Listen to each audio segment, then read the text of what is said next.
ছেলের tiffin ready হয়ে গেছে, টিফিনটা হলো বাবা রেডি করেছে। এখানে কি কি আছে গো? শসা আছে, এর মধ্যে ফল আছে তাই তো, আপেল আছে, ফল আছে, আর এইটার মধ্যে ছোলা।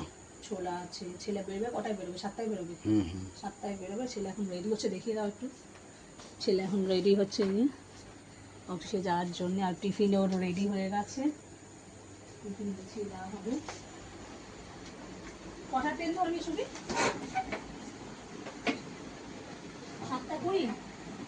হ্যাঁ, সোনারপুর লোকাল, সোনারপুর লোকাল ধরবো। হ্যাঁ, পাবি না, লেট হয়ে গেছে।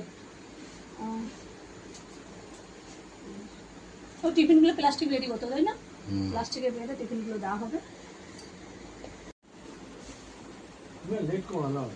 আজকে প্রচুর গরম আছে, ভালো করে চুল আসা। যাই হোক চলুন, ছেলে অফিসে বেরোবে। সকাল থেকে যা গরম পড়েছে না, দেখা যাচ্ছে না একদম।